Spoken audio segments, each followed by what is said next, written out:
Salut à tous et bienvenue dans cette nouvelle vidéo à propos de level design. Dans cet épisode, on va voir une technique facile à appliquer et pourtant assez puissante pour donner vie aux assets dans un niveau que j'appelle le Transform Tweak. Imaginons qu'on a ces deux exemples. Ils utilisent exactement les mêmes assets, mais ils sont très différents. Sur la gauche, on a quelque chose qui ressemble à un présentoir ou un étalage. Tout est bien rangé et espacé et toutes les instances d'un même asset sont des copies exactes. Sur la droite, c'est l'inverse.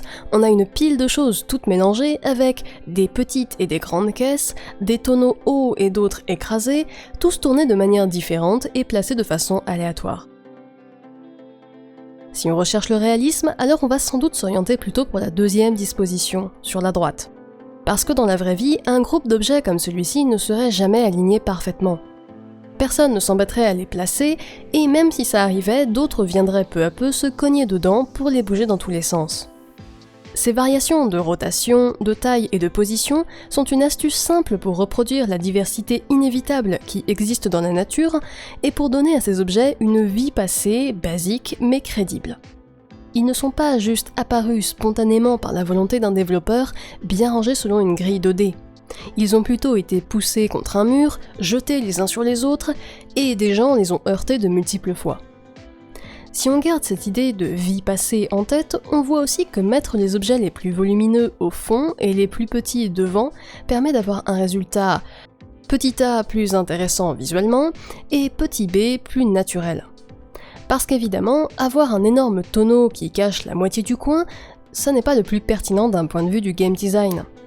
Et aussi parce que dans la vie de tous les jours, on ne déplace pas autant les objets grands et lourds, du coup ils se retrouvent souvent coincés au fond de la pièce. Ceci étant dit, il y a bien sûr des situations où on veut justement utiliser un placement en grille et une similarité visuelle. Par exemple, si on veut montrer une usine et qu'on veut transmettre aux joueurs une ambiance mécanique, ou si le personnage évolue dans une architecture avec des arcs et des piliers. Mais dès qu'on veut donner plus de vie à des assets dans notre niveau, et donner l'impression qu'ils ont vécu et sont usés par le temps, le Transform Tweak est une façon rapide d'améliorer les placements. En gros, comme d'habitude, il s'agit de retranscrire au mieux l'esprit du niveau sur lequel on travaille et de bien raconter l'histoire que l'on souhaite dans ce petit morceau de scène. Et voilà, c'est tout pour aujourd'hui.